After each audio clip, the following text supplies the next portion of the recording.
Sikhumbule Phakameni Nanda 88.4 FM phezulu entabeni zaseNgwaqobo la sihleli khona siyabingelela mlaleli indawo ngeendawo la nikhona sithi selifikile ke leso sikhathi sifikile lelo xesha mhla ka18 kuOctober 2025 kuyisabatha hlelo ke liqala ngabo 4 kuya ku6 njalo ngamasabatha sisuke sikhona la e-studio sikhona phezulu eNgwaqobe la suke sikhona la sakazela khona kodwa kinanda 88.4 FM uyifika umhlaba wonke mawune app yakho nje uyazi ukuthi ke uyayivula inanda uyidonse noma ngakuthuke phi la ukhona noma uye lapha ya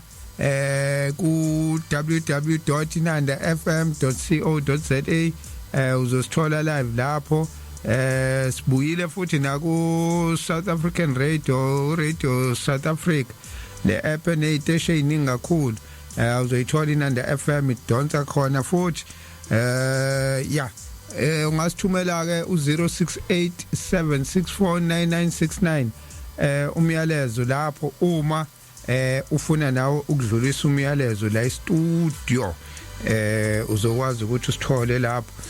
sikhona na ku Facebook othi sikhumbula ekuphakameni uFacebook loyo sikhumbula ekuphakameni 1910 1976 uthola kalula ke mawenze njalo lo Facebook mawuthi nje sikhumbule ekuphakameni 1910 1976 uzosithola live umfundisi uJS Mhlongo umshumayeli uSibisi bakhona nabo izolo kulehlanu sike sahamba nomfundisi nomfoka Mqadi saya le eNdwedwe Enhlangakazi khona isikole lapha eHigh School kuthiwa iKusile High School iKusile High School ke besikhona bekunomthandazo wo matric kuthandazela umatric ukubhala kahle ukuthi abafundi babhale kahle besikhona lapho khona nabafundi bamaNazaretha baze basihlabelelela othi ngibona siyabathola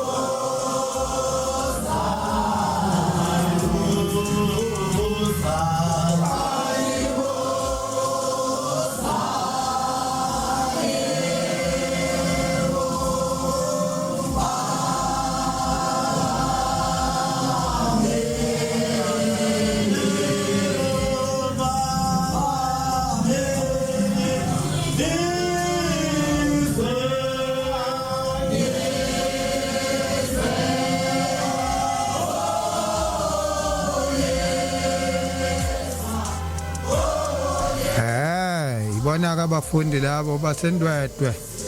njoba ngisho ngithi kade kuyothandazela umatric khona yibo ke laba obezwayo behlabelela lapha kade behlabelela abafundi abamaNazaretha hayi bekumnandi kudelile kukuhle lapha ya kukhona abahloku khona umhloli Sathu Nyunyane bekukuningi nje sicela libingelele mshumayeli angibonge Thabo Sambothi mfowethu ngibingelele kuwe nakumfundisi ngibingelele nakubalaleli beInanda FM ngithi inkosi mina esabatha ibe yinhle kwabangcwele amen mfundisi asibingelele kuphi naphi la kufinyelela khona nomsakazo omkhulu kangaka Inanda FM ekhula usuku nosuku makube kuhle kubo bonke abalalele amen amen konje uba uprincipal wala kade sikhona izolo ekasibonge nje kuqala ku principal naso sonke istaff sasekhanyisa phansi kwendlangakazi kwela kithizwe sibonge khanyisa sengithe kusile mina khanyisa kuyafana kusile mase kukhanya kuyasa ikhanyisa lapha phansi kwentaba indlangakazi Mr. siyabonga Nkosazana yakamlotho siyabonga ukukhumbula ukuthi ukuze kungenwe kahle esikoleni kudingakala uNkulunkulu sibonga nokuthi kufezeke inkulumo kaBhombela zokuthi uMnazaretha abiyogcina bungene kuzona zonke izindawo ngoba ngesikhathi sikhula thina kade sisaba ukuvela ukuthi sama Nazaretha kodwa namhlanje sesibona indaba kaShembe ingene nasezikoleni siyabonga Mlotho siyabonga principal uMntakathusi siyabonga kwande nje njalo nabatwana engathi uNkulunkulu angasebenza kubona kunezinto ke eziyicale njengoba kuqala ukubhalwa nje abatwana kube khona imimoya ebangenayo bagcina bakhale bahayize siyacela ukuthi ukungena kwethu nokuhlabelela kwabo bethi kade ngilele ngivuse inkosi abavuse enyameni nasemphefumulweni bazi uNkulunkulu kungabi khona umntwana ozosukwa imoya njengoba kukhona lokho kwenziwayo nje engathi uNkulunkulu ke angayilalela imithandazo yethu yayizolo iloko sicela kakhulu uNkulunkulu omkhulu wasiphakameni siyabonga mfundisi bese uShembe ngiphololo uthando lomntwana lolu hlelo sikhumbule kuphakameni sike ngathi impela uNkulunkulu angasipha lolo thando lomntwana uyababona abantwana mabese esikoleni mfundisi akukho ukuthi wena ukulipha uhlangothi ukephi ba ama-faction ahlukene bafunda ndawonye bakufika umfundisi abanakho ukuthi hayi umfundisi wakephi lona ngeke size sihlabelele naye ngeke senzeni uthando lomntwana akho uShembeke asicelela lona lokuthi akasibu wathi uSolomon ofunda entuthwaneni mina ngicabanga washo isilwane esincane kanje intuthwane uShembeke uthi nothando lusemntwaneni anobuka umntwana ukuthi wenze njani thina sifuna abantwana babuke thina sifuna ukufaka abantwana lo moya wethu osudungekile kodwa afike kuShembe athi hayi manifuna uthando celani uthando lomntwana kunjalo yazi umubuka isikole esiphansi kwentaba indlangakazi abantu abangenalutho isikole la khona ngisho umuntu odayisayo esangweni umuntu uyabona udayisani ukala izinga lempilo yabantwana udayisa into ezokwanela imali ephethwe yilabatwana kodwa uma ubona uNkulunkulu afake umqondo kubona labatwana selokhu ifikile lengane yakathusi iprincipal yafika nenkolo yathi uNkulunkulu kufanele abe khona into engengikhulume ngelinye ilanga ngikhulumile nayizolo ukuthi mokuthiwa nina nokukhanya kwezwe kuthiwa lapha sekhanyisa uma ilambu likhona lidinga amafutha ukuze likhanyise lidinga izinto ezintathu kudingeka ilambu uqobo lalo kudingeka intambo kudingeka amafutha kodwa lezi zinto ezintathu umungazi ukuthi umongo ukuthi zizeyikhanya uqhamukapi zizoba khona akuzokhanya kukhanyisela izwe lonke ukukhanya kwazo inkinga izoba maphi izoba mungazi ukuthi lamafutha okuyiwona okucwila intambo kuwona aqhamukapi ngakho ke bamfakile owesino uyena oyi-olive tree le ezoproduce amafutha azongena kuleli lambu elizokhanyisa ngomuke washiya lo ngoba ngisho noma amafutha ngakhona uma imigomo yokusebenza kwamafutha ungezoyilandela ngoba uNkulunkulu namafutha angene kuleli lambu anemgomo uma imigomo ingalandeli izomix imoto ya mix imoto zathi imoto ikimixe uthi wafakile amafutha angithi wafakile ufakile amanzi izomixa kodwa uma indlela owafaka ngayo kungeyona indlela oluleke ngayo kubo kwemoto thina ke impilo yethu kubo kwayimaphi iJehova hayi ke hey Mfundisi siyabonga ya ngishilo ngathi nanda 88.4 FM umhla ka18 kuOctober 2025 isabathi kuseni has khona ku Facebook live sikhona sikhumbule kuphakameni 1910 1976 tshele nabangazi bavule lapho YouTube sikhumbule kuphakameni akhona ama clip ngiyaqala ngidownloada ngiuploada ama clip nje clip hayi ngokwanda kwenuke ni like ipage nginibona ukuthi nikhona hayi kuzoloku kuqhubekile nje sifake nama video aphelele ya uthi mawufika nje lapho uyibuka ivideo click ulike subscribe futhi hayi ke sobona ukuthi hayi abantu bakhona bese ke liyakhula kanjalo ipage kuba nalokho kumotivate ukuthi oh kanti bakhona abantu uphinde upost mawubothi ipage ay ngibhizi nje nento kubantu hayi lihamba kancane nathi ya namhlanje sibheka isiko imkhuba nobunazaretha kulamasonto adlule besivele silapho nomshumayeli umfundisi kade ngekho saqhubeka khona lapho futhi nokunye ke okukhona mfundisi ngoba wena ubungekho kodwa ngiyacabanga ukutholile ukuthi hayi bese ibheka lezi zinto imkhuba namasiko kuningi kuyenzeka manje ngoba nalabantu bathi uMnazaretha yibandla lesintu mabebuka abantu bese bengenawo hayi sokhonza thina kaShembe ngoba yibandla lesintu bese beyangena ke kaShembe ke lapho basuke besho khona bese befuna ke futhi ke ukuzophatha bese kuba yibona abafundisa ke lesintu sabo uthi lesintu sabo imkhuba futhi le abafika nayo sike sakhuluma sasakhuluma ngisho umshumayeli sathi khona nesiko eliphambili leli umuntu leli lokulobola isiko elikhulu kabi kaZulu lelo ukuthi ayiphumi ngani yami u11 wonke ungaphumile usesekuze kulekwe ke manje nenkomo yememulo nayo futhi ifunwa la kuwena kodwa uthi moja icinga lento into kaShepstone umlungu le uyani wayibala wayishicilela wathi ayibe nje iyasiba nje nakhona ke la kuningi izinto uShembe ayificile wayesethi ke ya nenza kanje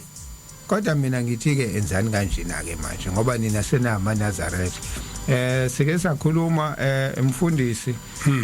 sakhuluma nangale ndaba nje yomphefumulo siyazi la usiko kaZulu ngisho umsamo lo sekushiswa kona impepho ukukhulunywa kona manje bengashiswa impepho emsamo bekhulunywa sibayeni hayi izinto lokho ezimuva ngoba bekuncwatshwa nasesibayeni umuntu ufihlwa khona lapha esibayeni umnumzane ulapha esibayeni mase kuneyinkinga kumiwe nje enhlangene nesibaya kukhulunywa zenzeka izinto nango makoti akabathula abantwana ziphuma izalukwazi ishaya izindlu sithethe abamba umakoti kuningi nje ebekwazi ukuthi hayi bekwenziwani bekuyimpilo ke leyo ke ebiphilwa abantu besintu engakafiki uShembe bese ke kuvuleka amasango kwaqala ke indaba yeZulu ke manje uthi cha ke sebemuvile ke abantu ke from la ebeni bazibe khona manje sekunenye indawo ke kuthiwa yiZulu ke manje uShembe kusebafaka ezulwini abasekho ke la maso yiNazaretha wena sebeya move from la ebayeni sengibabeka ezulwini mase befika ke ezulwini sekuphila impilo yasezulwini kunento ke eziyimkhuba amasiko uzayoshona nje azayothunwa lapha ya esibayeni mangaka ukuthi uhambele empini lapha la ihambele khona ubulanda umphefumulo wakhe umfundisi abantu banezinto zabo abalanda ngayo abantu esabona ke namhlanje kuthiwa umuntu ushonele esibhedlela ushonele emgaqweni ushonele ephi kuyokhiwa ihlamvu alandwe ngehlamvu ngabe owesifazane kungabe owesilisa ulandwa ngehlamvu izinto ke sike siyibone zenzeka lezo angcwatshwe kudlule bazileka abantu ngendlela abazila ngayo kodwa ke asiqale la umfundisi eNazareth nanga umuntu ushonele esibhedlela ngoba sekujwayeleke lokho ezibhedlela nasekhaya bashona abantu ezibhedlela ithini indaba yakho njengoba sike siboneke ekhanjwa namahlamvu nani mhlawumbe nje sike sihambe nje le route ukuthi umphefumulo ushembeke yena wenze uthini ngawo ake siqale la kuqala yeah inhloso kaNkuluNkulu ithini imessage noma ithini indaba yokuthunywa kaShembe emhlabeni uzokwenzani nazo ithi ke emthandazweni wesabatha umsebenzi azowenza lo wasibuyisela kuye kwedukeni wethu ukuba sibuyele kuye sibe ngabatwana bakhe njengalokhu sasingabantwana bakhe kakade kukhulunywa ngobani lapha kukhulunywa ngabantu bonke abaphefumulayo right asilandeleke nanti izwi elomemo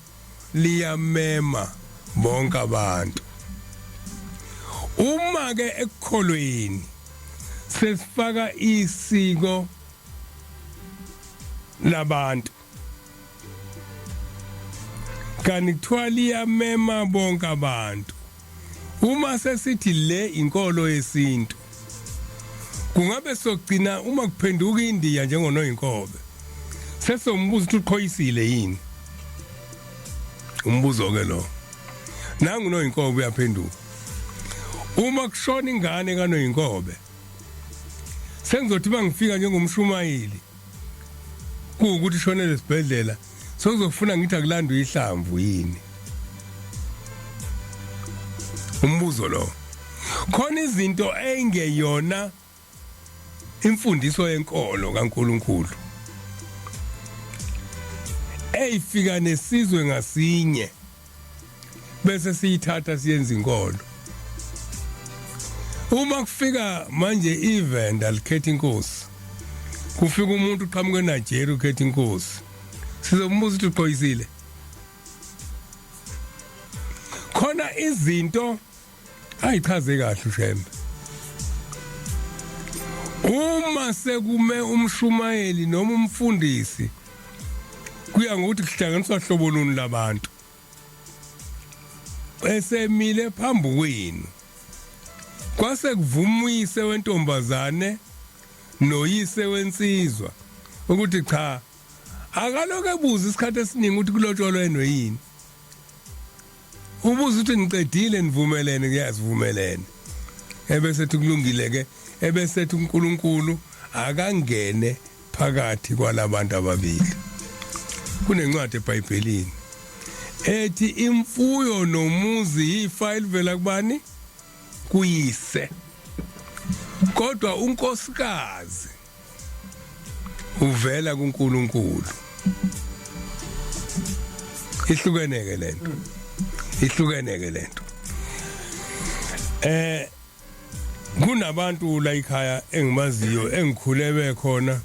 abanye babakhokheli abanye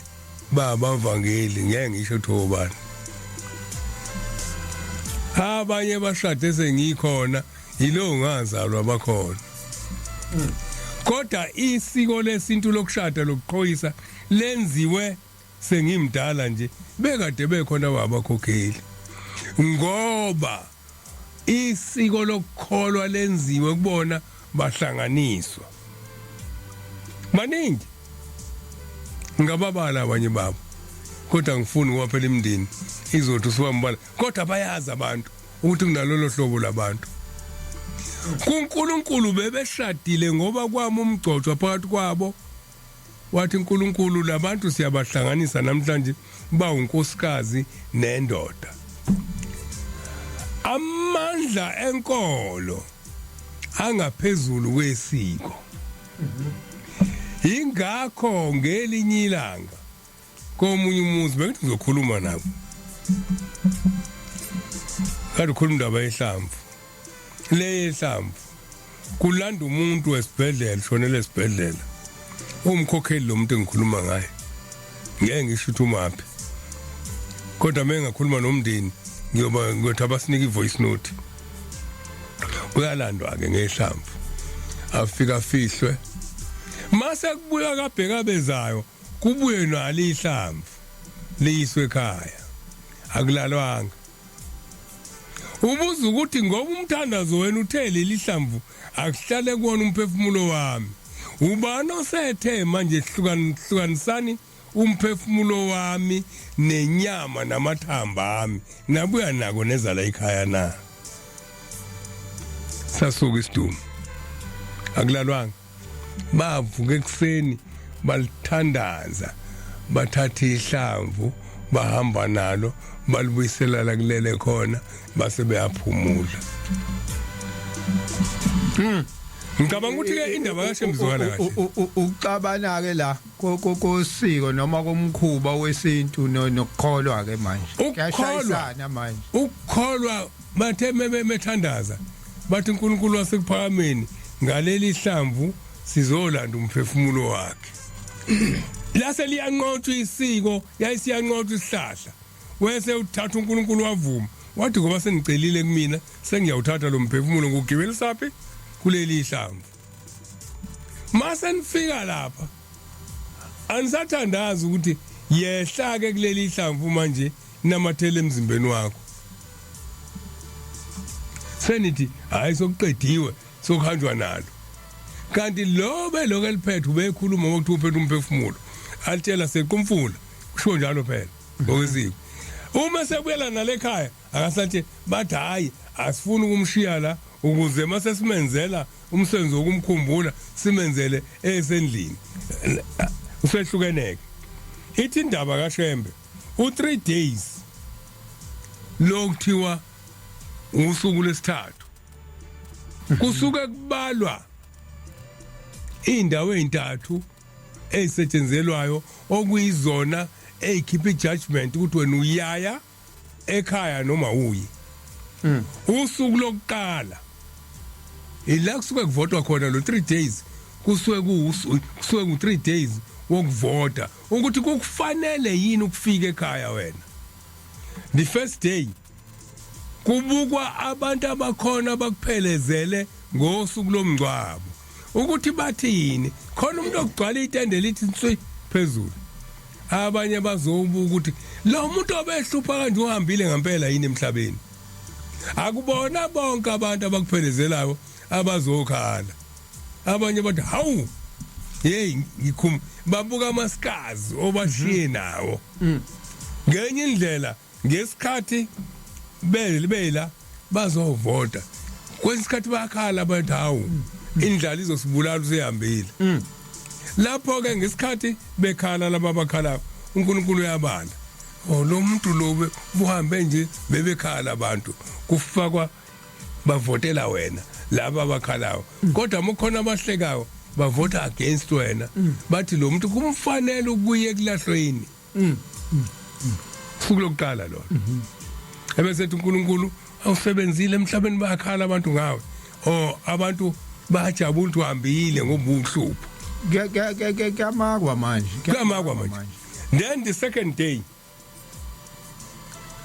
manje izobala kanjani lento uma umphefumulo wakho ungahleli phezulu kwethuna lo 3 days ngoba ingilozi izokulanda phi isango lokusuka kwakho ubhekela uyakhona limaphi liphezulu kwethuna ku number 7 makiwa kabheka bezayo sazoya ke sazoya lapho uthi ufika kanjani ku number 7 kodwa uselapho nje umfundisi ngila ekutheni ke manje usungicabangisa enye into mawusuthi ke uNkulunkulu uthuma ingilozi yakhe yiyo leso Thuma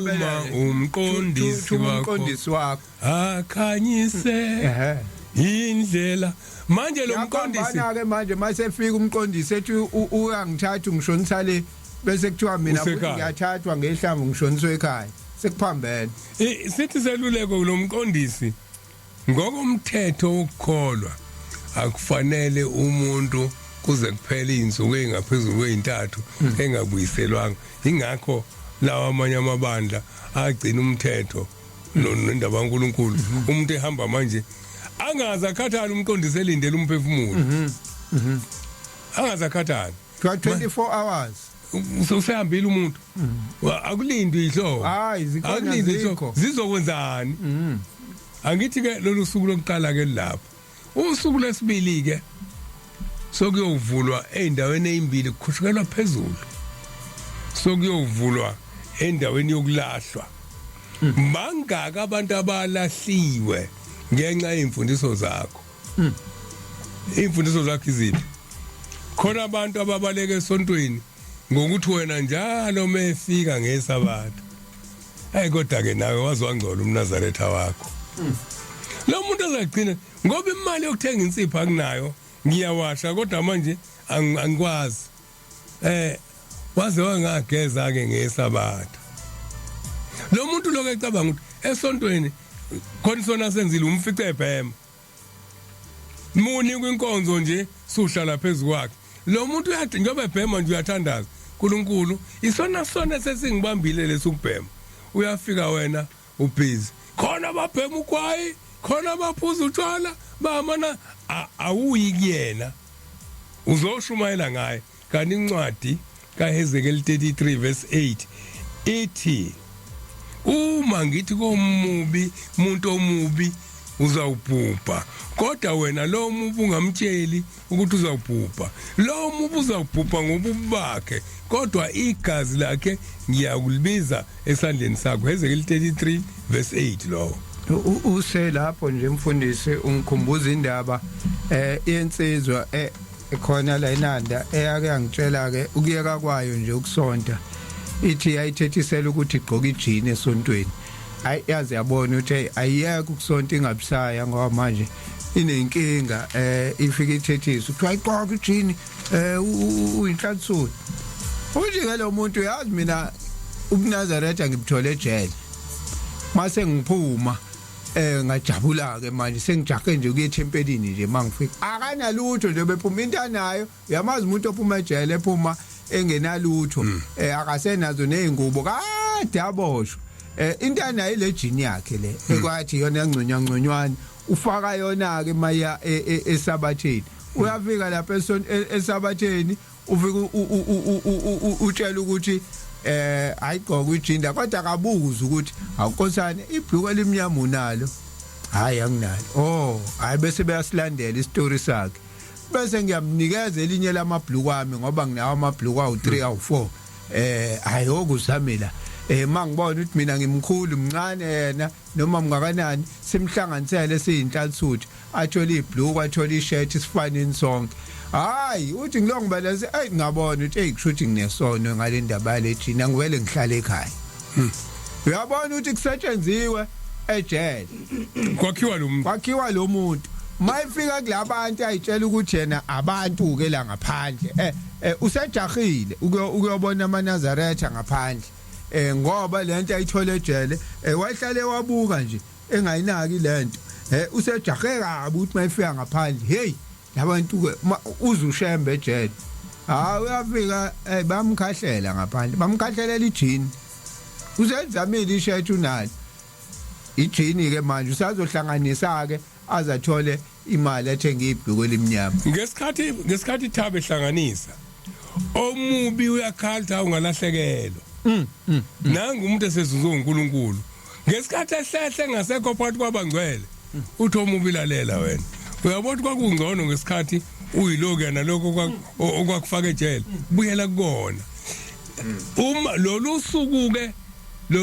ke lo muntu eselahlwa usokuyabheka ukuthi ulahlwe nje obana bamenza lahlwe ilona suku lesibili ke lona wena mzwana uhambayo luzobhala kuwena lolu suku wena umxosha ngejini as if uyifake enhlizweni ijini uxoshelwa lokho usiyaxoshwa manje uxoshela ukuthi wena awumakhanga umuntu ke sibuyeleke manje uday number 2 lo sokuyiwa ke manje ezulwini usuku lwesithathu kuyobhekwa ukuthi bangaki abantu abazuzo uJehova bangene kuphumleni kwaphakade bangene ekhala sezulwini ngokuyala kwakho bese kuficala kuthola ukuthi wena wabasebenza abantu isiyakusebenzela ke usiyakusebenzela kuHezekiel 33 verse 8 othi uma umyalile omubi ukuze ashiye indlela yakhe lo mubi uyobhubha ngokona kwakhe kodwa igazi lakhe aliyubuzwa kuwena siyamsebenzela emveni kwaloko ke useyasuka ke manje umqondisi lokuthiwa umqondisi useyahamba umqondisi uma 3 days phezukwethuna elinde ukuthi kuvotwe kuqedwe ebese suku uyahamba inkinga ke umqondisi akaqalazi mayisehamba mesehamba ubheka phambili ilento edala kube khona umzekeliso wentombazana okwathiwa yithi umuhamba ungaqalazi noma ngakhalana eceleni ungaqalazi yayisiyaqalaza kanti izobeletha ingane ezokhula i-hour ne-hour yagcina imlenze siyudula phansi ingoba umqondisi akaqalazi mfundisi besakhuluma ke indaba owayibona oyaziyo nomuntu omaziyo owaduswa ngehlamvu nanguko omunye ke uthi uShembethu umqondisi wakho ngoba inkolo yesintu ke le bese ke lapha ya nawe umqondisi usefikile lesikhuluma ngaye uhlangabezele umuntu manje kuyahanjwa bese ke lo muntu ecelelwa koyise emkhulu kuthiwa abamhlangabeze ababengewona amaNazaretha babengakholwa abanye babeyithakathela abanye babeyiphuzela babeyapi naloko ke futhi manje waphela kuthiwa hayi into ebalekile la umndeni akukhulume wona ke manje bese ke uyathemeleza kumcele nina bobani nobani ubabize bonke ushamba uyikhiphile inglosi ezohlangabeza lo muntu sekwenziwa ke manje isintu futhi umphefumulo walo muntu usazoya la kiwa khona inkinga la usuphumelela ngokuthandwa ngizongena ngokuthandwa uzongena ngokuthandwa ithi indaba kaShembe mokhulunywa ngomahlukana ndlela uyibona indaba kaShembe uthi nomehluko ukuthini uthi uma noma uyihlo noma ugogo wakho noma uyihlo omkhulu noma uantu wakho ngosuku lwenkonzo kamahlukana ndlela uthe muthi bonke abahambisana nami ababuyele ngala uthi uma bengabuyelanga ngakuwena usuvalelisile wathi nazi ukuthi namhlanje zonke izinto eniyongimemela zona eziphambanayo nalendoda esengiyiganile ngoba sengizogana manje uma iphambana ngeke ngiyilandele uthi kuShembe mina Shembe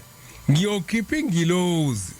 eyoba uyihlo eyoba unyoko eyoba uyihlo omkhulu ingeke isahlulwa uma ke wena kuthi sokufika usuku lokuhamba emhlabeni bese kuthi abathandazayo bathi hlangabezwa abantu abangaziyo ukuthi bamaphi siyahlabelela thina sithi thuma umqondisi wami akhanyisa indlela ingakho mase khamba umuntu Thabo ngenyanga yesithathu okuyinyanga yembali lo muntu ohambile uyakwazi ukuthi anganoma ngizozwakala kahle yini uma kuzokwenziwa imbali kunenkonzo eyenziwa lapha ecishe ifane neyakabheka bezayo uma sokwenziwa lenkonzo imbala niyibeki kulo enizomenzela imbali kuphela mase nithandaza babusiswa bonke inkosi kubusise kwenzela ukuthi lo owenzela imbali namhlanje uma kukhona ozuza inhlanhla abambelele kuyena athi mntanami ngicela ukuhamba nawe sebelele bonke kodwa asimemi laba balele esingazi ukuthi bayiphi usuku lwembali lapho kuhlukana khona ukuthi lo muntu somenzela imbali angithi ke isifana nalo leyasuku asazi ukuthi kwakuyinyanga esingaki kuma Johani la kuthiwa khona ye ingane yakho yenza kahle emhlabeni noma mhlawumbe kwakusuku wenzelwe lokho welahliwa ngithi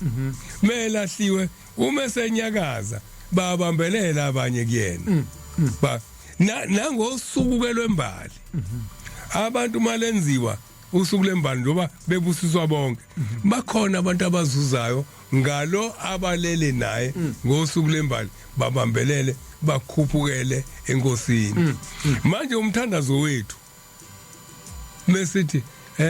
ukhokho usibani akuhlangabeze kanti ulahliwe uzojabula afe thina sithandazela ukuthi umuntu ahlangabezwe umuntu esingazi ukuthi umaphi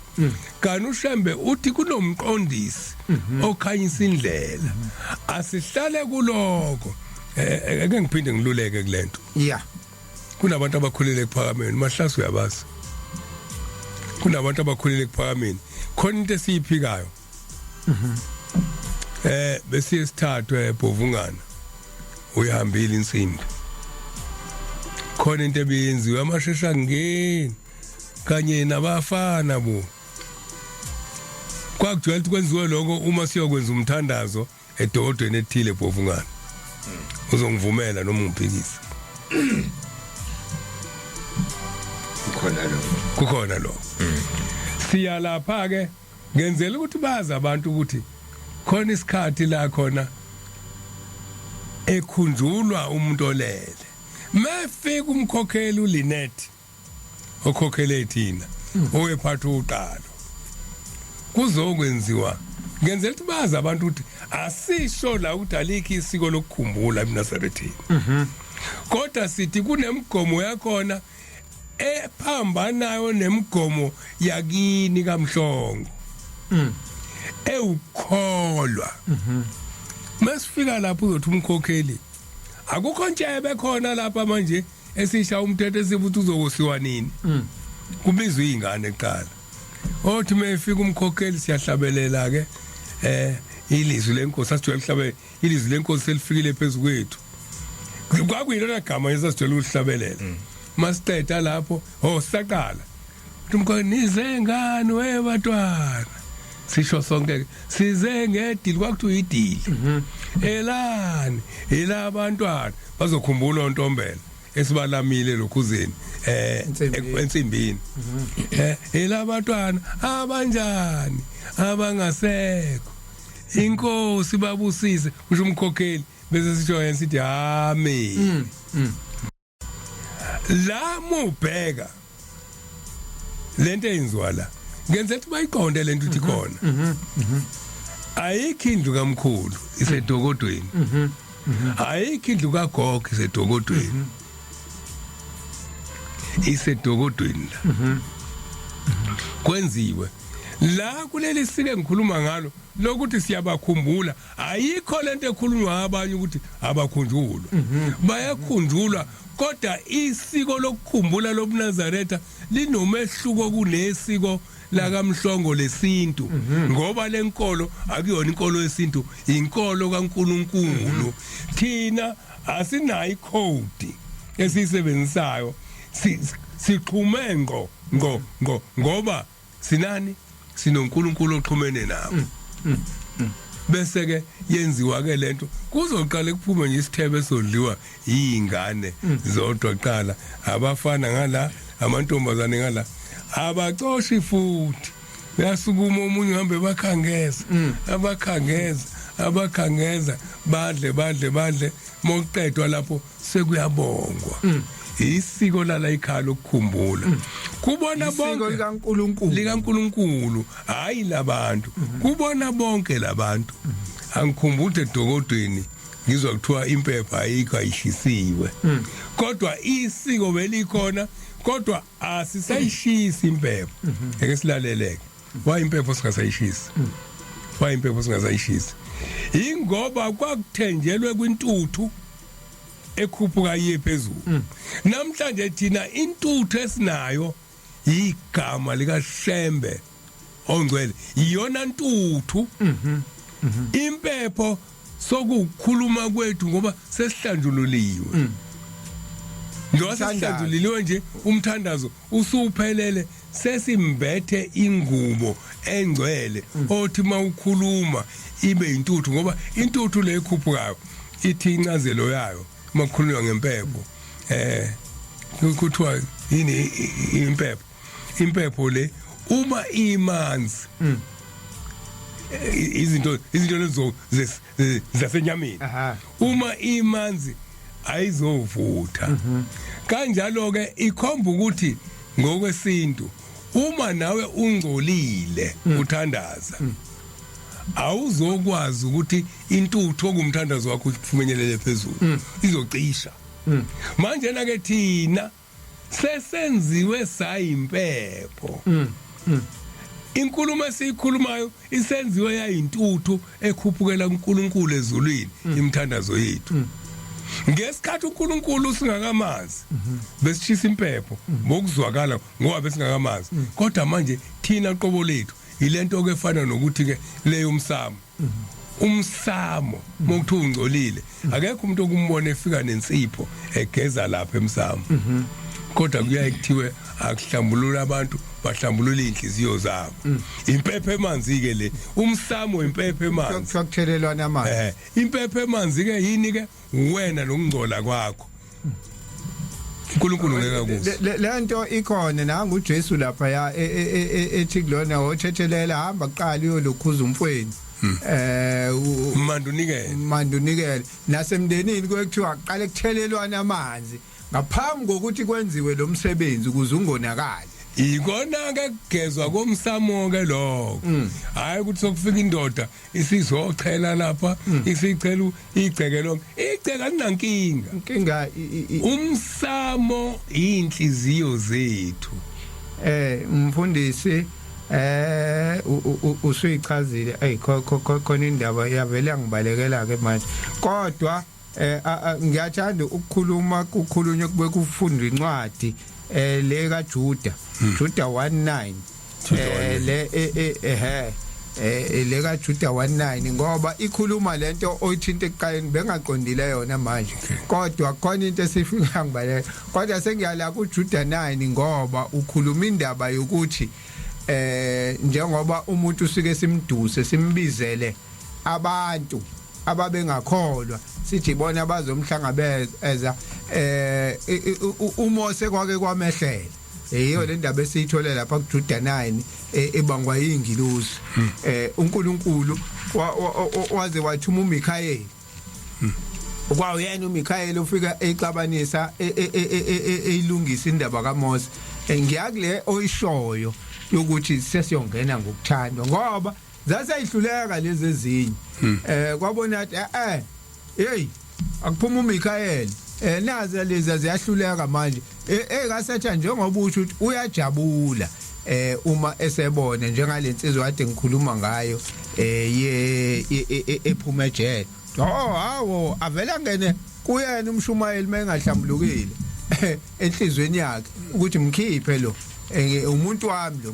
uthunywa omubi umshumayeli uqobo uthunywa omubi ngikhiphe lo mangena umshumayeli athuma enye nje inhlasuthu ekuzoloku ukuthi mase kuphunyiwe la ngaphandle Ilo imbelesele. Ilo imbelesele ithunywa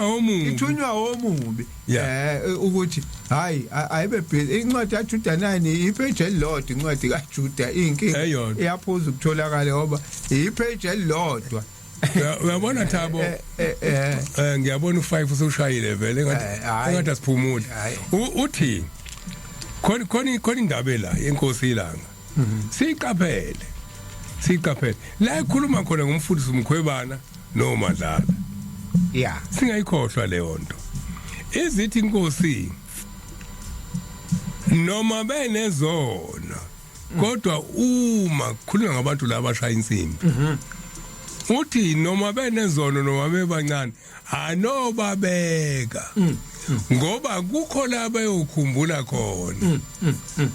angiphinde abazi kwenye indawo angiphinde futhi mebekhumbula ekhaya bazobekhumbula la ekhaya noma benezono futhi bebancane anobabeka ngoba mebekhumbula emumva bakhumbula phi ekufakami imumva labila ekhaya uthi ke ngisho namantombazane niyamuzwa shembe ngisho namantombazane thina sazi ukuthi ngeke solo intombazane sike sizwe kaNkosikazi kaThabethe uNkosikazi kaThabethe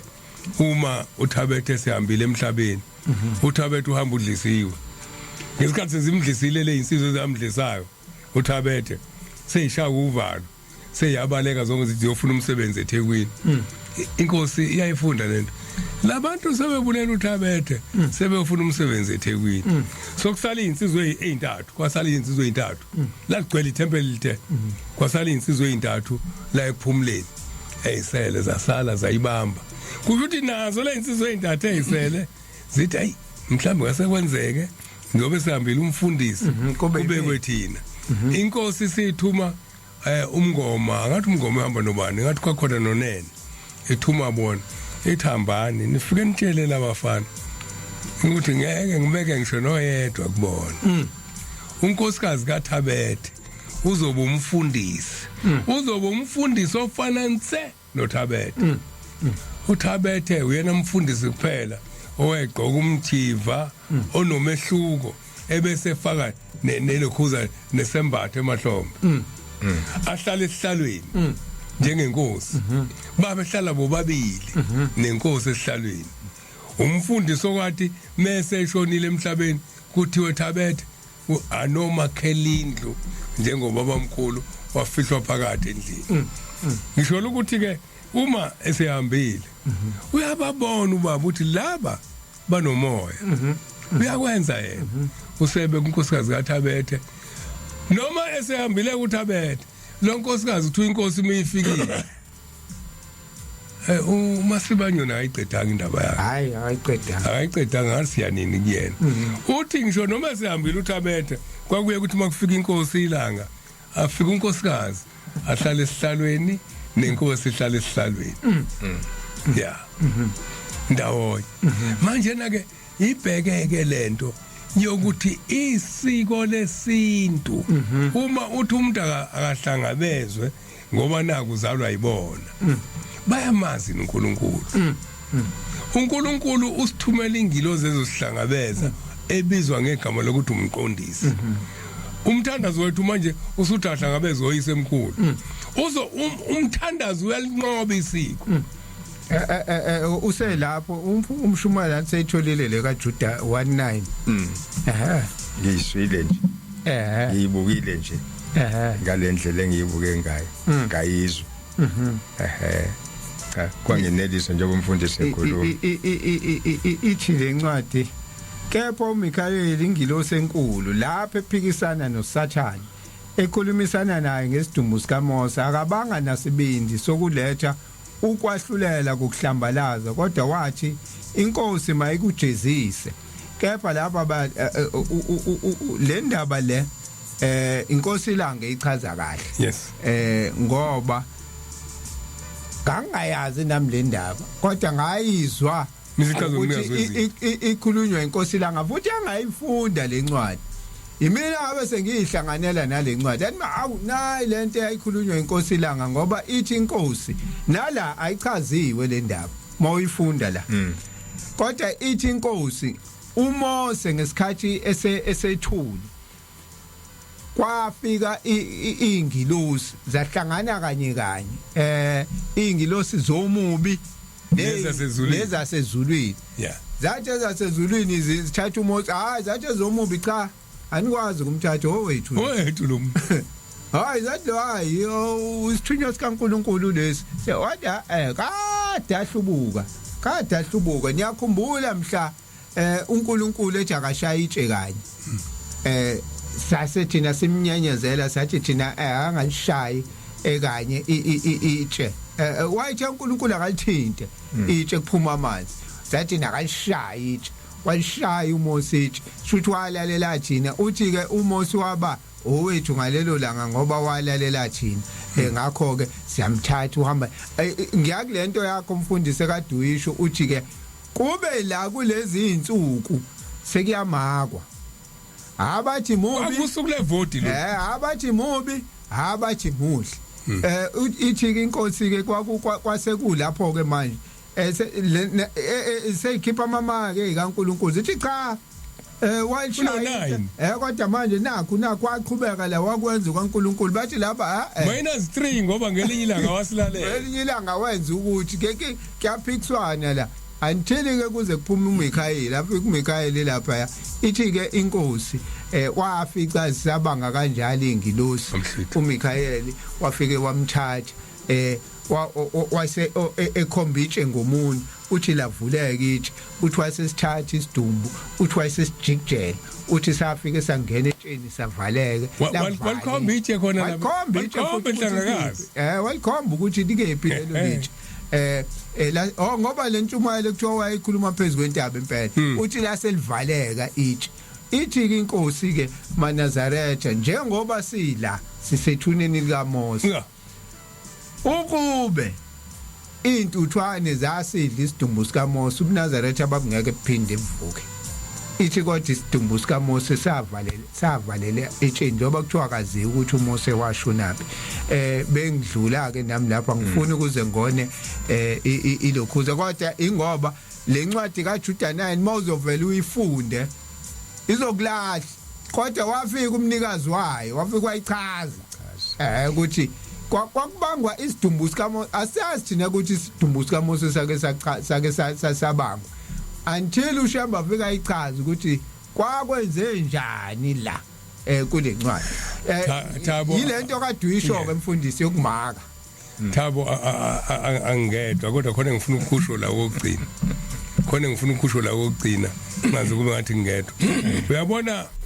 kuthiwa kuJesu manje lento kufuna niyilalele kahle maNazaretha nabanye abalalele uma sokungatshazwa ngokuthi uJesu uthonyiwe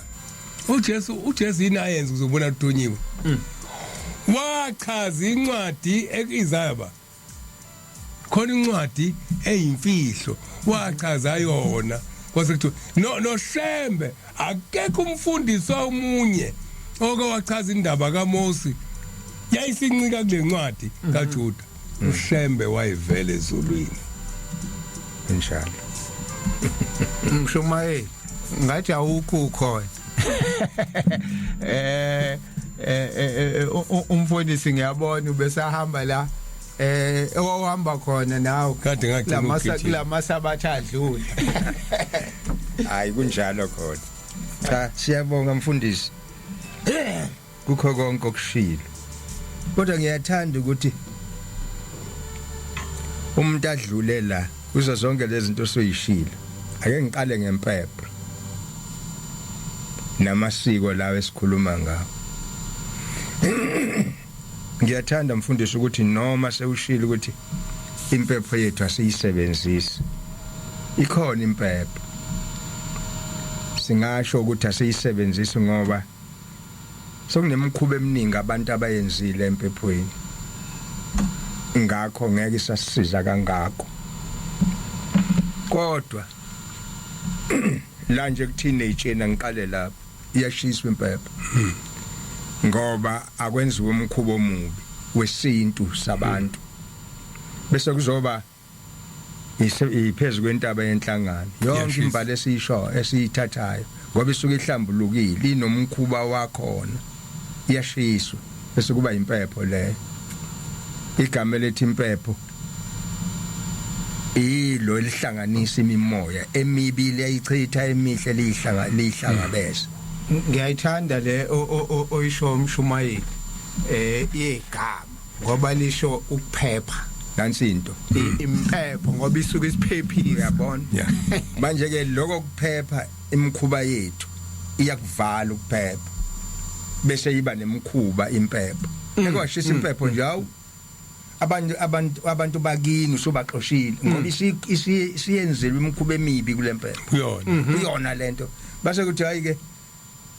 ayi ningabe nisayishisa impepho sisho nje sangoma sokuthi ayiloko kodwa sina sibe sikhuluma la siyishisile ungayilingisho impepho ngoba iseyoniwe impepho kini iyo le mpepho othi ayishise ekhaya ixoshe bonke abantu bakini ngoba isinemkhuba yini ile mpepho yesintu imanzi ukona uzwile lengithe imanzi mimanzi njoba mimanzi nje awusayazi uthi yomanini ngoba umzimba yethu igcwele ukonakala nansi into sesiyonile ngamanye amazwi ungabusayishisa impepho ekhaya wovela ukhulume wenzinto lisisho njalo isangoma kodwa impepho iyasebenza kakhulu njengoba ngisho nasethempelini njengoba ngiqale ngakhona esimayweni iyashiseka impepho yenzeke ngoba ixosha izinto ezimbi impepho ihlangabeze uyabona uselapho umshumayeli usiza indaba ngoba abantu bazothi ha enganisike sibone lapha masensentabeni kushunqa kanti yini lenisuke nishunqisa yayibona futhi sichaze ukuthi impepho njengoba kusho ukuphepha akuyona leya imbali leya imbali impepho esizekelethi na yona hayi ngonhloso yobubi hayi le mpepho esishise emakhaya shothi asikuveze lokho ukuthi ayifani ngoba uzocabanga ukuthi wena ile oyishisa lapha ngeke ngizwe nalemgaqweni kuthiwa khona ezangoma khona ngaze yani naleya ke eshiswa lapha entabeni le yambali eshiswa lapha entabeni lesuke sifika nayo imbali sibiza ngempe uyikhulume kahle mawuthi indaba isegameni ukuthi into yokuphepha iya leli iphunga leli yilo leli lihogelwa izingilosi lihogelwe yini likhuphukele kuNkulunkulu makukhulunywa makuthiwa kushiswa impepho njalo yenzela ukuthi kuphephe thina kuze imoya emihle ngiyacela nje ukudlula la ngiyacela ukudlula la mfundisi usekhulume kahle uMahlasi sithe imanzi izono zethu le yethu yasenhlangakazi siqale senzeni manje shiso siqale sigezwe qala njalo angithi shiswa sesigeziwe kanye ithi shiswa sibe sigezwe ngesikhathi sigezwa kusuka kuqeda ukuthi iphunga lawo lingabaxhophi ukubaxhopha libaxhopha kanjani libaxhopha ngoba singcolile ekwenzeni kwethu manje nakhona ke emakhaya inkinga yethu sizolosishisa kani umsamo ungcolile umsamo ongcolile akuwona le ndawo lendle siyashina imthina qoboleni ingakho kushembe athi mishiswa angibageze sigeza uyena qobo lwakhe mase kufika inhlangano sigeza uyena qobo lwakhe asigeze ithi inkosi ngiyayiphinda le ithi inkosi 66 kwashona izingane eziningi ephakameni zakugula zashayiswa imoto omunye washayiswa imoto lapha kabo Wiseman Dube owakubo bamazi uThano abantu abaningi babehlala eJamangweni abakaDube sasigijima sisuka esikoleni ezansi eJamangweni esithinini esibovu sidila umuzi sikhuphuka umqomo masifika ngasendlini enyanga yezulu singene kulelo sangwane sidabule esigcawini masifika esithinini esibovu sijike masijika lapha kuleli sango elibheke esipholi sathi mesijika lapho kakade ngihamba phambili yaqhamuka eGabson kwakuyibhaker leyo yashayisa umngane wami phambi kwami ngesabathe elilandelayo kwakushona izingane eziningi ithi inkosi awu sisheshe sayenza impepho sisheshe sabalanda akabheka bezayo ingenziwe impepho yomhlangano sisheshe sabalanda uthi wawusuyafudumala umhlangano uyabona manje lo mlokuza lo impepho le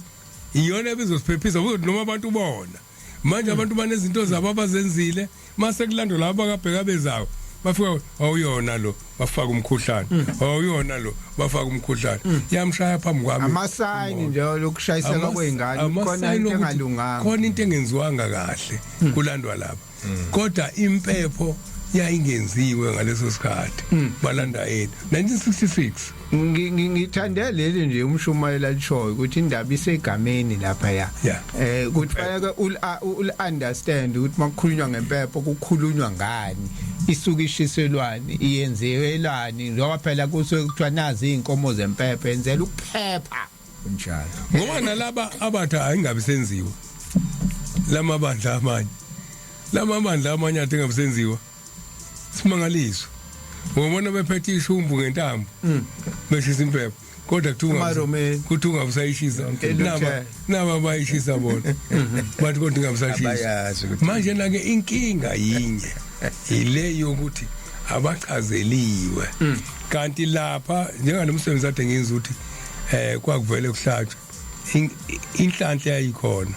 uma usedokodweni ekuphakameni ngani wamahlase kusekuhle yini bongavunyela ukuthi umuntu ashonele ngaphakathi njalo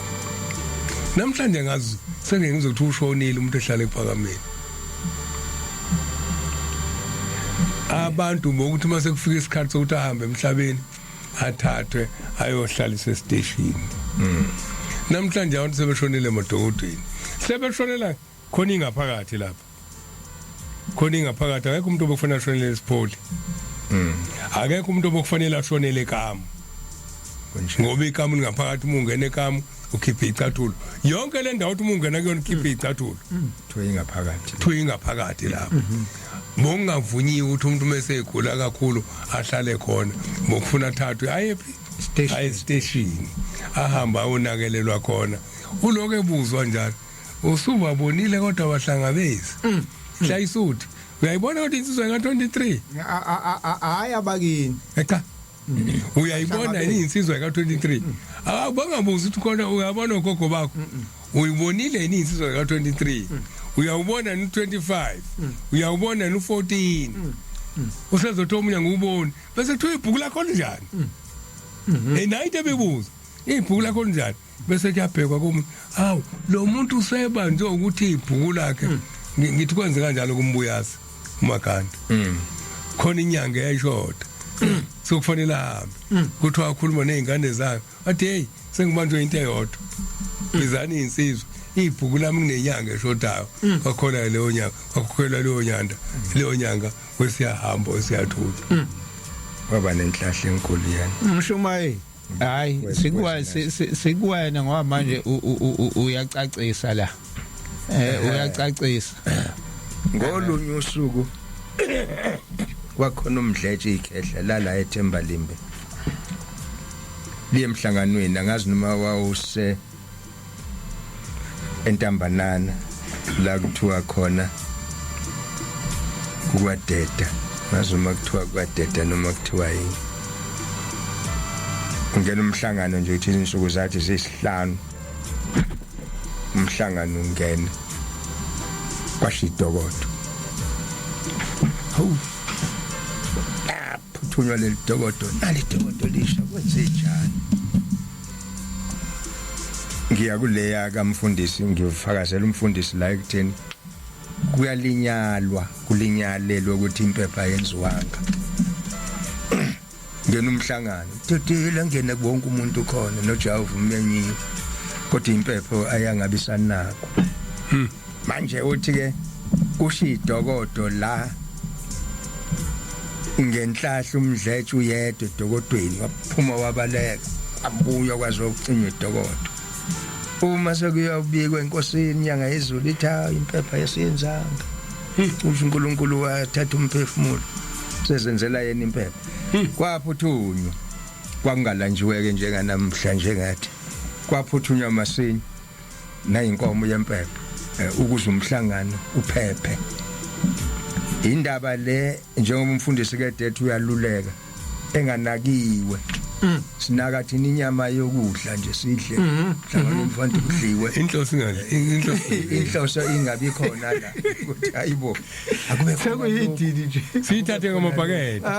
akube khona lokho okuzokwenza umhlangano wonke uphephe uphephele okwasezulwini ngiyayithanda le nangeso esabathe edlule wawuyicacisa kahle izinto ukuthi kwathiwa akuhlatshwe inkomo ngoba nangu uNkulunkulu useze wayihlabela ngoba ayikho impepho engabi yona esiphephisini nakho bathini ke manje gijima mawuthola iqatha nje udle uthathela abakini ngoba yonke into manje abakini ilento eshoyo umfundisi uthi inhloso yalenkomo abantu abayazi yani ukuthi njoba kuthiwa impepho lenkomo eyani njoba eseyichaza kahle ukuthi umfundisi useyichaza ke ngomuntu owahamba ukuthi kwathiwa naNkulunkulu useze wayihlabela into lena edinga ukuthi inakwe ngoba uNkulunkulu unolaka ngaye imkhuba lemfundisi akhuluma ngayo kuthiwa uma kuthiwa sihlambuluke singahlambuluki isonke mhlambe sizisho ukuthi hayi mina ngeke lesisono engisenzile uyasikhumbula sikaMlangeni kuthiwa kuzophuma izitsho uMlangeni akekho uhlezi nentombi uyekhweni uNkulunkulu wakuthukuthela lokho khumbula kahle ukuthi umhlangano wathi ubuya phezulu kwentaba enhlangano inkosi yangena enkani yathi ngeke ngene kuphakameni uMlangeni esekhona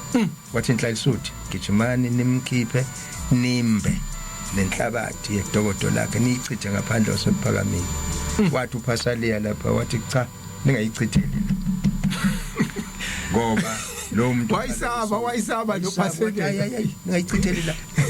abanofuna indawo enye niyichithele khona yindi kanjalo uPasaliya ngenzele ungazi yebo ngoba uJehova ucunukile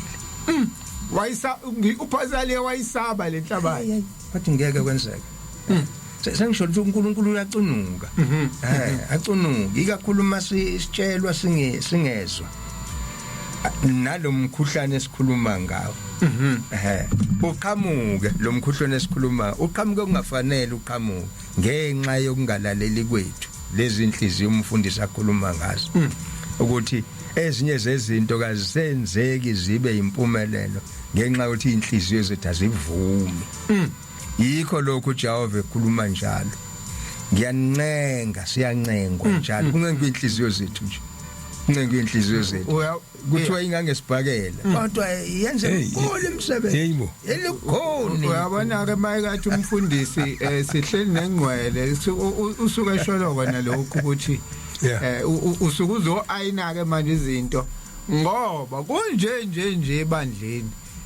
akakho umuntu oyihlaziya into abachazela abantu ukuthi yabona izingane lezi ziyabuza aziyitholi impendulo okubhlungu yilokho ngoba manje fayeka ingane yazi ukuthi ya lenkomo ehlatshelwayo hayi kusuke kwenzelwa abantu abangasekho nawe ubolithatha iqatha ngiyakutshela into ekhulunywayo mina ukuthi kuthiwa ubolithatha iqatha uthathela abaki ayichaza ukuthi hayi njengoba uyichaza nje manje uyichaza nje uyiqala ukuthi uNkulunkulu wakwayihlabela ngoba kungazange ize yenziwe lelo khozi ubhlungu ke lo indaba njengalezo nje zikhona ngikhumbula enye indaba ngangayixoxa umfundisi nami sengidlula nje kuyona ngoba ijayifane nale ekhulunywa umshumayeli ensizwa ngeke ngisayilanda ngiyimbe impandeni ukuthi kwakwenze njani kodwa yaya kuJuly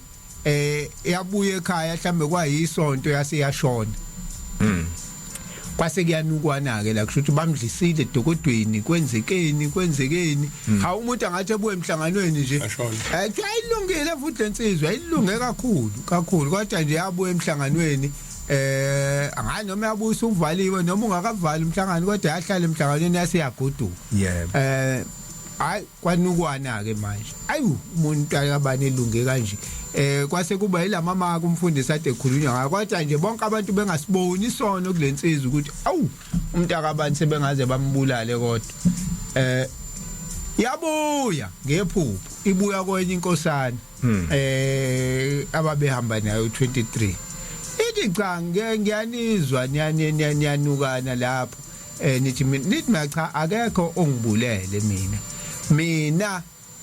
ngithengise emhlanganweni ilezi ingilosi ke kuthiwa ziyafika phakathi komhlangano ngoba ungabona umuntu wena nihlele niyazwana emhlanganweni uthi umuntu kanti abasezulwini njalo hayi nixoxe nje hayi baze bakhuluma kuthiwa ke ziyakhuluma uthi ke zakhuluma ingilosi la ukuthi ayi ziyangithanda mase ihamba ifuna ukuhamba nami uthi ke nangempela kwathi sekuvala umhlangano zabe sezingithatha zingintshontshe uthi zangintshontshe ngoba iyayingakenziwa impepho kushuthi ngaleso sikhathi ziba nabantu ziba phakathi nje lento yaduyisho umfundisi ukuthi kwaba nokuthi bafikile abakabheka bezayo abangasekho labo phela abasuke bengcwele laba bafika emhlanganweni akubona bonke ukuthi bathi mabefikile kanti impepho ayenziwe uthi ke ngoba impepho yayingakenziwa base beyangintshontsha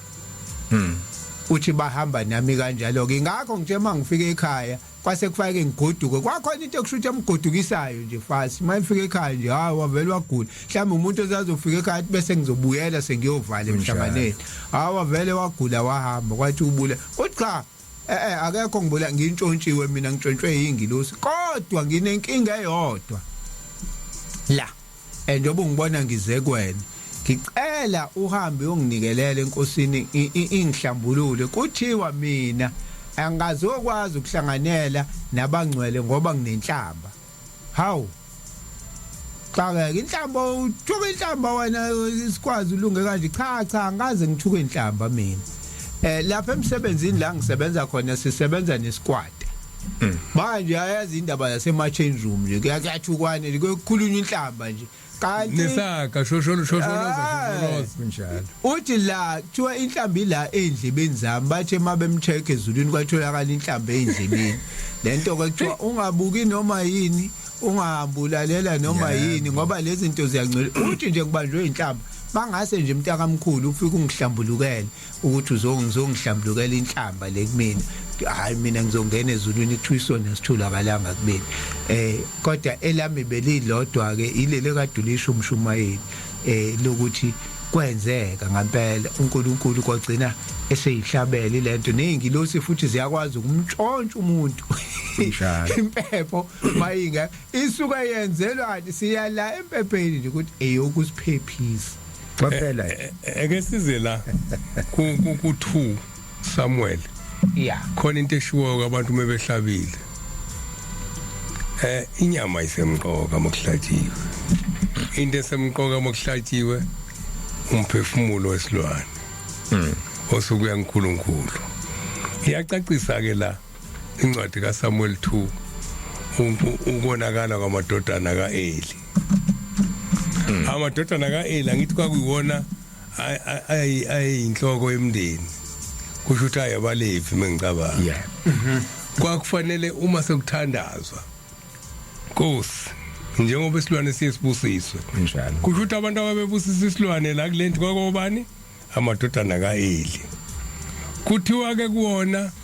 nina ngoba nibusisa isilwane ningayidli inyama enjani ebovu Sina bangayidli inyama ebovu umphefumulo ingoba inyama ebovu inomphefumulo kwase kuba khona umthetho ukuthi kwayona le ezodliwa abanye akubali ukuthi uphuma nini umphefumulo egazini uphuma ngoba sokudlula usuku bese sishintsha ke thina sithi abakayidla abanikazi bayo hayi kufuna uthiwa ibekwe kudle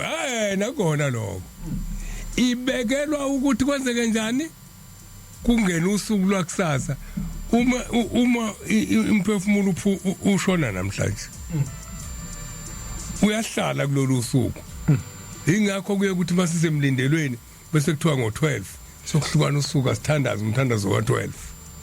ingoba sokuhlukana usuku sokucela umphefumulo manje ukuthi ngoba uphume ngolesine ngolesihlanu ngimandeke unyakaza usuku lokuqala lolo ingakho ngo12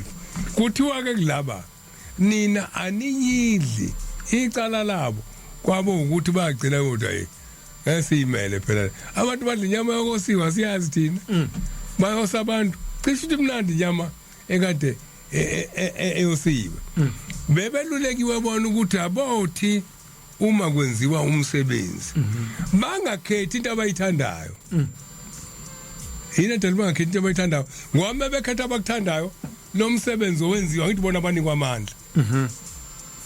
isiyinhle kubona lo msebenzi awusemhle kubantu abenzelwa leli dili kuthiwa bona uma sokudliwa abathatha imfoloko enamazinya amathathisho njalo lencwadi kaEli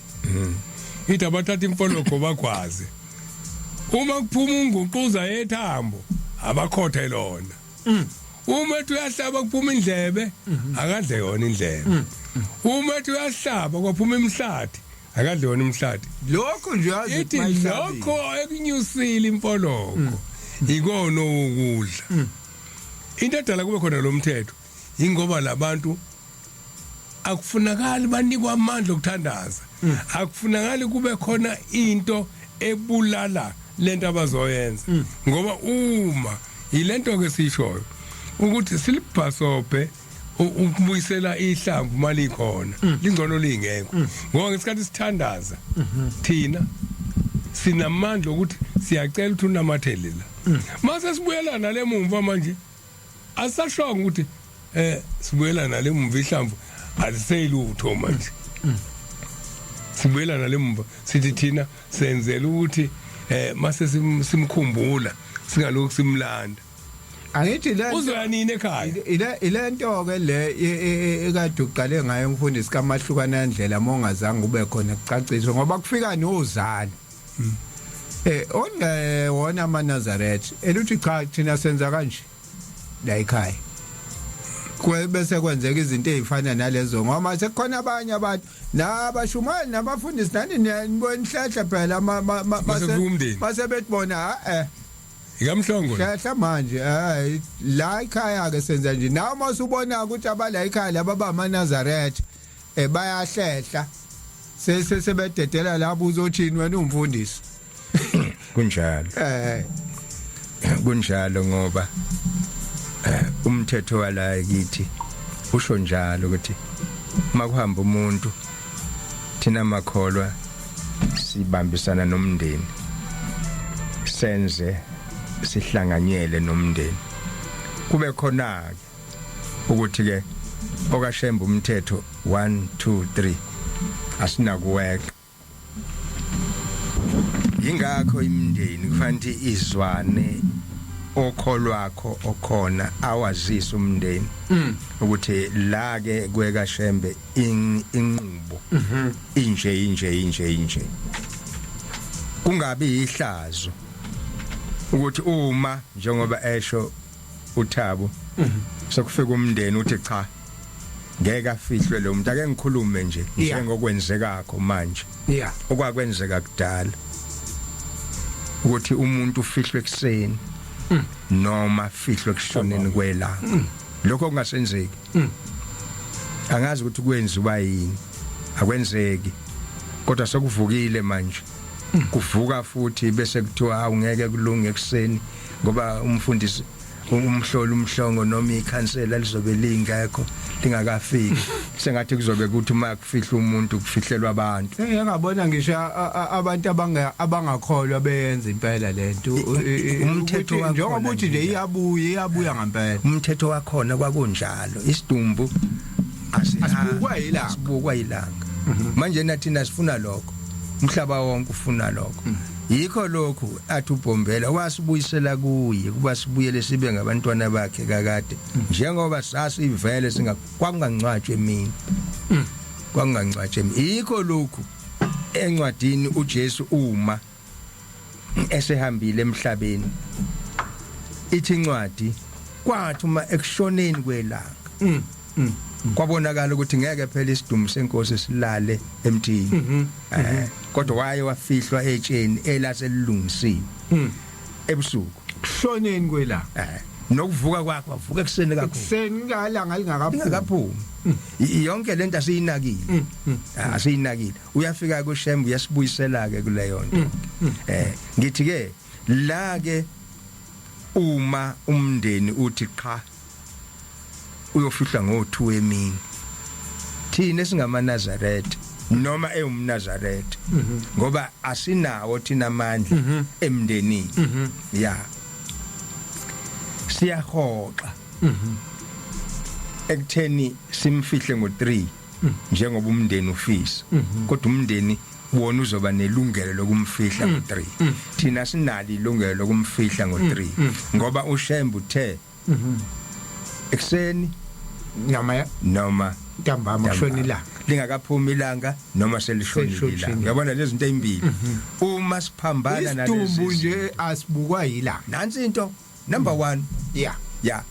uma singafihle ekseni asifihle ntambama uma ungabona intambama akube sekuseni hayi kodwa emini umthetho kaShembe lo ubuyisela loya umthetho omdala owawuvela ukho naye kwenze kanjalo ke kunjani akukho nje futhi okunye namanje kusenzeka into efanayo kusenzeka into efanayo manje ke ngisho ukuthi ke kunezinto la esingena kuzo kungafanele ngoba sibheka abantu kuthi kodwa bazothina abantu angeke ngithi nje ke uma singasamfihle thina ngo3 siyaxahlangana ngamakhanda bazothini kodwa abantu bazothina abantu usitheni uShembe nayi indaba asinaka ukuthi utheni uShembe ngoba uShembe uyena owumcabo walendlela njengoba umfundisi kade ekhuluma owumqondisi walendlela uthi ke lendlela ke ukuzihambeke isekuseni noma intambama ya usinikeze nje ama-option amabili akanayo le option yasemini uyayichitha ngoba umthetho usho njalo manje thina sifuna ukuphula lo mthetho sinaka umthetho wabantu le ngeke ngisho ukuthi isintu ngoba esintwini kwakufihlwa kanjalo ekseni ikhona ngikhuluma ngemkhuba isiko nobuNazaretha isihloko sanamhlanje ngoba sekhona izinto ezimkhuba ezenziwa amasiko bese kuthi lokho kuyisiko kuthiwa ikona okumkhuba ongcwaba ebusuku kuthiwa umkhuba banemkhuba sambuthi hayi umkhuba lapha ya bangcwaba umuntu ebusuku laba bantu kanti kanjani kanti isiko ke lelo wena uthi umkhuba isiko ke ilona nje impela ke elise emthethweni ya leli ke uShembe athi asihambe ngalo njengoba besibukhuluma ngempepho nje ukuthi impepho uma uzoyishisa ekhaya ungayishiseli umsindo noma ububi lobu obenziwayo iyasebenza kodwa idinga lokhu umfundisi akushona ngeke ngakhuluma la ngithi ukungenisa kwabantu abadala ubaba ilanga uthuma ungema kwaMagwaza uwili uthi ngema uthi ke Magwaza ngizokuthumelana nangu ungema uyofika athandaze ukuthi uShembe kaqoqe imndeni yakini le engasavuma ukuhlangana nehlangana ihlukene le yenza imisebenzi ingenzeki like uma kwenza umsebenzi kube nomsindo kube nomkhuhlane ukuthi uNkulunkulu kaShembe akayihlanganise manje iyeke konke lokho wena ke bese ushisa impepho wenza umsebenzi wakini ungenisa abantu bakini abadala uyizwa leyo nto ukuthi yenzeka kanjani sine ndlela ikhodi umfundisi abekhuluma ngayo eshiwo Shembe ukuthi siyenze kanjani ngibalekela leli lokuthi kuzosho umama la eNandi ohlolayo ohlola ngeShembe yabo nje manje uyibeka kahle uthi inkosi yathi Magwaza ngizokunika nangu ungema yebo uyothanda kwasho inkosi uyothanda manje mangisuka ngiyakumama la eNanda bese kubo yena uzongiyalela yonke lento cha ngakho ngeke kuyalela ngeke kuya le uzothi uyo ozohamba yokwenza inkosi ayimthumanga ungemtha ungenisa abantu kwamagwazi cha yathi uyothandaza okunye ufuna sikuqaphele la ukuthi uyoba ngenisa nje kanjani kamagwazi kukhulunywa ngabantu laba bedinga ukuthi bazongena balungise ukuxabana kwabo hayi ukuthi bazohlala la ekhaya la ekhaya kuzokwenziwa inhlambuluko yalabantu bakamagwaza laba bebevele bekadebelwa abebedala umfundisi omncane ozalo umagwaza angabathola abantwana lo muntu ongabathola abantwana yabona wenza yonke into kahle uganiwe intombi eyicelile wangashadela futhi ekhaya kamagwaza umshado wakhe wenzelwa eJudiya sicacisa kahle sikhuluma umagwaza ababili la uyise nendodana ngoba manje yabo mathosithi magwaza athi sikhuluma ngomuntu oyedwa sikhuluma babili manje uyabona labantu kodwa indaba iqale lo undodana lo owathi wakayokwenza umahlukana ndlela noma uyise uzimahlukana ndlela ngoba uvimbe inzalo endodaneni okay ugcine wonke umthetho kaNkuluNkulu nazo angithi uyabona manje umagwaza uthenjiwe ekhaya uthenjwa abantu abangakhona okufanele axolise kubona kuqala so kuthiwa ke wili ilungise lento wena ngoba uma bengena benje uthunywa yimina hamba ufike ubahlanganise kuzokwenziwa nje kunomhlangano la odini ukuthi ubizwe ngomthandazo oqhamuke enkosini bazohlanjulwa labantu abazili kuzohlala la ekhaya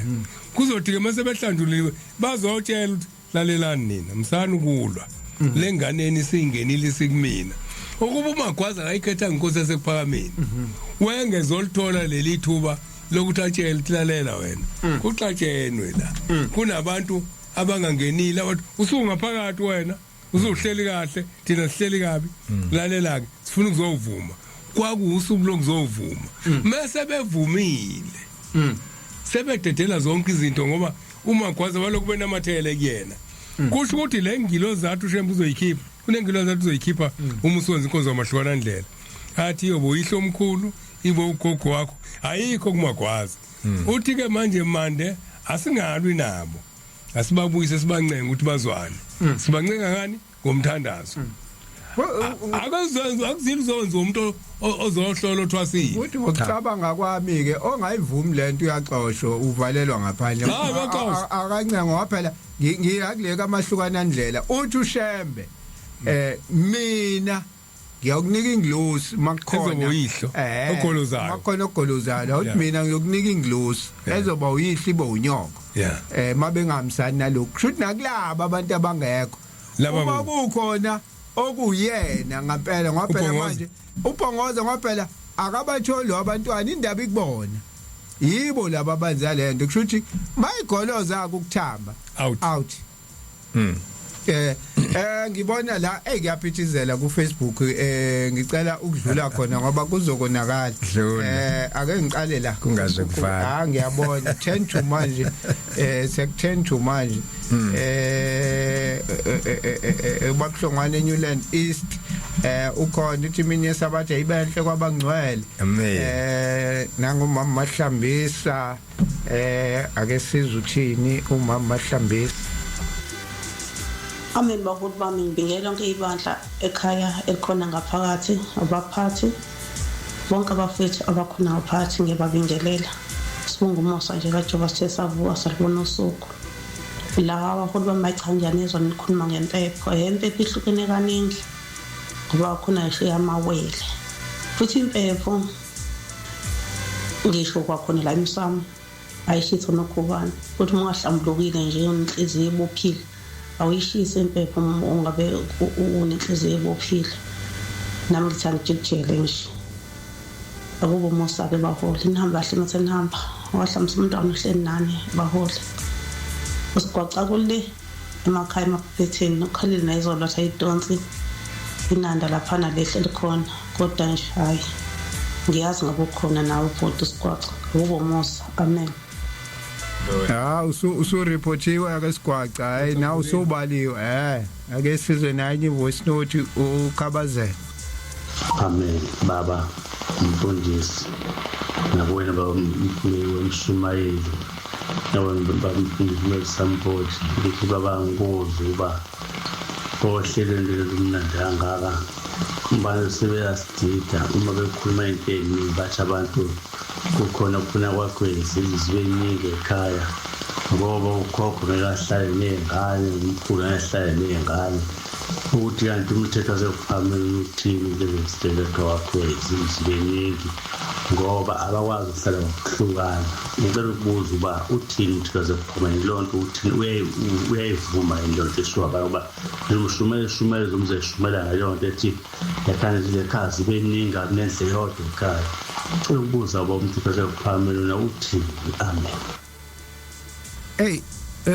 ukhuluma inkinga ukhabazela ngeke ngazi impela wathi wazi u5 kufanele zibe u5 ngabuza mina athi njengoba sihlala la emjondolo sozakhapha izindle ezu5 umshumayeli nayi indaba ibheke kwena. Cha ngiyezwa Thawu engikukhumbula kahle baye babala izindlu bathi khona indlu yakwagogo right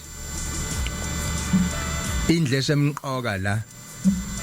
lesithi indlu yabantu abadala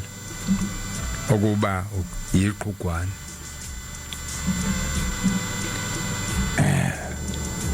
ebumpofini bethi siyibo namhla ngeke lezo zindlu zibe yiningi kodwa iqhugwana kufanele libe khona elimele indlu yabantu abadala la kukhona wonke umuntu khona lo mdala esikhuluma ngaye walezi zindlu eziyizinkulungwane ezifunakalako kodwa zikhona lapha. Uma kunento ekhulunywakho kungenwa kulendu kubekwe lokukhuluma lendlu ngizothini i-private kabi akungeni nombani kuyona kungena labo bantu abaqondene kangangokuba ekuhlanzweni kwayo ihlanzwa ingane engakaphuki ihlanzwe isalukwazi hayi abantu abasebasha kubikwa ke yonke into kulendlu ngoba iyona i-church office ngesingisi la kubikwa khona yonke into khona kuba kwenzekile khona okuhle okucelwa kwakho yonke into ibikwa la endaweni eyodwa. Lezi zindle eziningi ngeke ngisho ukuthi zifanele zibe khona ngoba sisimo sethu sinje kodwa iqhugwana lifanele libe khona. Thina ke njengamanaza lalisebenza khona leli qhugwana imhlangano yethu mithathu January July kube October bese kuba enyangeni kuneyinsuku ezidingwa ukuba ihlonishwe indoda inkosikazi u23 endodeni u14 kunkosikazi bese kuba amasabatha adinga ukuthi wena uma ilawu lakho lingekho wedwa nansi indlu la uzohlala khona uma ula ugcina umhlangano wonke wenhlangano zonke lezi inhlangano la iphelela khona la ubungcwele bomuzi bukhona kuloqhukwana. Mshumayeli uqala isihloko sa next week manje uyalibona iwasho umfundisi ngeke sakhave kalendaba iqalwa indaba yakithi uqala isihloko sa next week umkhizi usesiqalela isihloko sa next week manje esedinga sesihlaziye kahle hayi kodwa usuyibekile ngoba uqalile wayibeka ngesizulu wayibeka ngamanazarete nokuthi ma umuntu usekuyimhlangano yakwazi ukuthi uphume la kodwa ke ngicela ukuthi siyibambe mfundisi yinde le yinde ingakho bengifuna ukuthi ekuphakameni abantu bazokhuluma amaqhugwana asekuphakameni awu4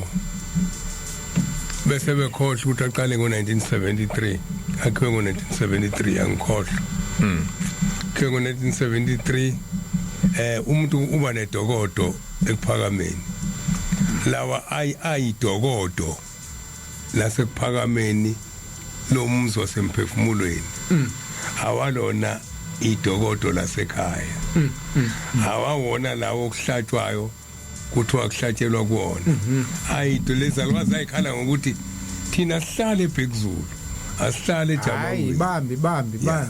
bambi mfundisi sibambeni next week ngibuka iwashi kanti ngibuka uFacebook ngayinde ake ngiye lapha ku Facebook nangu Lucky Dube uthi mina yesabatha ayibethe kwabangcwele siyabonga indaba zasezulwini nisinika zona into engiyithanda ngayo umfundisi uMhlongo Mshumalo Sibisi Butsambothi anichemile nikhuluma into yasho uShembe niphinde nikhothe iBhayibheli nifakazise ngalo ngisacela ke nimeme inkosana yakakhoza makungenzeka ukuze sichazeleke kahle nani ninaye ngendaba yezindlu nangezulu lomndeni ngiyathokoza ngoba mina ngisalandela ngifuna ukufunda kahle ngiyabonga le ukuthi asimeme ukhoza ingase sibangele inkinga ngizothi inkinga eyodwa ngoba siyabamema abafundisi nabashumayeli basebuhleni akekho koseke wavuma fana nasekuphakameni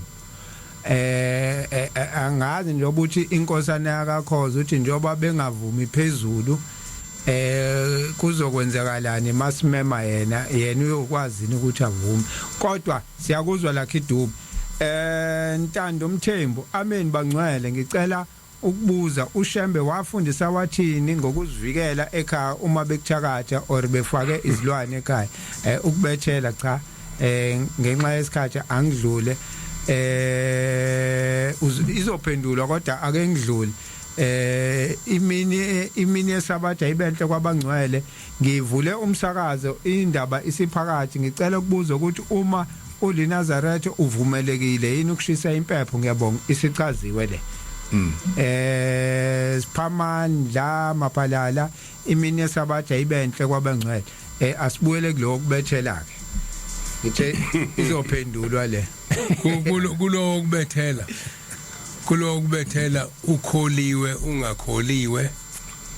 ukubethela kwaManazaretha ukubiza ibandla lizokhuleka ukubethela kwaManazaretha ukhumbule ukuthi ukubethela ngisho kwenyanga kunemgomo ukubethela kwaManazaretha ukufaka amatsha amhlophe lawa ukuthi makuhlasela abantu abahlaseli bawabone sabantu okwenzeka kweminye imizi akukho ukubethela lokhu ukuletha aManazaretha ukuthi mayefika aManazaretha afika thandaze ndokukhona umbhamazo wamaselesele nje kwagcwela amaselesele ekhaya wafika aManazaretha athandaze ukubethela ke kuyinkinga neyilwane ziyinkinga wakho niyilwane othi wena zilethwa abantu abathakathayo kanti khona okwenzile ohambe kabi ziletho wena ilwane manje na ke ukubethela kodwa kubili ukubiza ibandla ukufaka amatsha amhlophe bese ugcina imigomo yamatsha amhlophe amen